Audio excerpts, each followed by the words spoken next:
কালীপুর গ্রামটা সাধারণত খুব শান্ত, কিন্তু সেই সন্ধ্যায় আকাশটা অদ্ভুত লাল হয়ে যায়। হঠাৎ গ্রামের রাস্তা দিয়ে হাঁটতে দেখা যায় এক মেয়েকে। সাদা শাড়ি, লম্বা চুল আর চোখ দুটো সবুজ আগুনের মতো জ্বলছে। তার পায়ের দিকে তাকাতেই গ্রামের এক বুড়ি চিৎকার করে ওঠে, ওরে বাবা, ওর পায়ের ছাপ উল্টো আর সাপের মতো। মেয়েটি থেমে শুধু একবার তাকায়, তারপর হেসে ওঠে, একটা ঠান্ডা হাড় হিম করা হাসি। সকালে গ্রামের ধনী ব্যবসায়ী হরনাথকে পাওয়া যায় মৃত অবস্থায়। তার শরীরে কোনো ক্ষত নেই, কিন্তু গলায় দুইটা ছোট দাগ। ডাক্তার বলে এটা কোনো সাধারণ বিষ না, এটা খুব শক্তিশালী। রাতে গ্রামের লোকেরা দেখে সেই মেয়েটি চাঁদের আলোয় দাঁড়িয়ে কারো নাম নিচ্ছে। হরনাথ এক শেষ।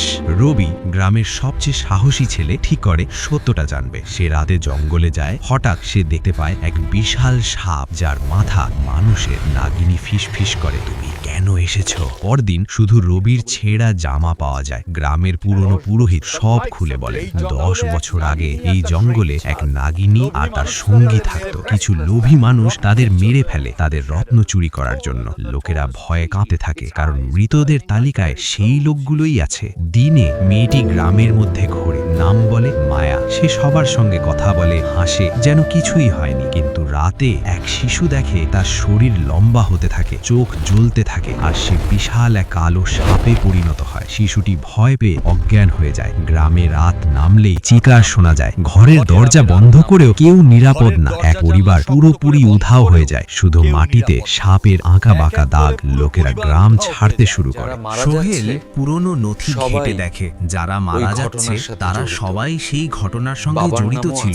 আরো ভয়ঙ্কর ব্যাপার, তালিকায় এখনো 3 জন বাকি, আর সোহেলের বাবার নামও আছে। সোহেল সাহস করে জঙ্গলে যায়। চারপাশে কুয়াশা, ঠান্ডা বাতাস আর হিস হিস শব্দ। হঠাৎ সামনে দেখা যায় নাগিনী। তার অর্ধেক শরীর নারী আর নিচে বিশাল সাপের লেজ। সে বলে, মানুষরা বিশ্বাসঘাতক, আমি তাদের শেষ না করা পর্যন্ত থামবো না। সোহেল বুঝতে পারে এই রাগ শুধু প্রতিশোধ না, এটা অভিশাপ। পুরোহিত সোহেলকে একটি মন্ত্র আর একটি তাবিজ দেন।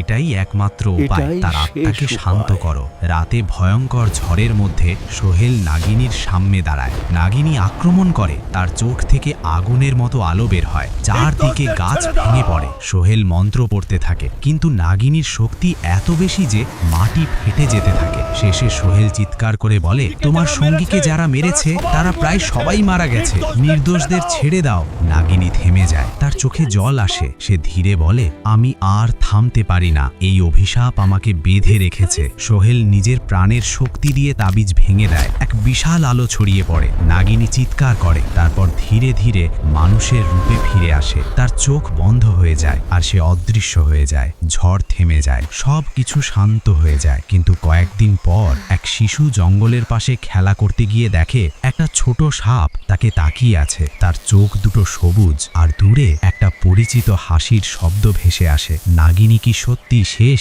নাকি সে আবার ফিরে আসছে আরো ভয়ঙ্কর হয়ে?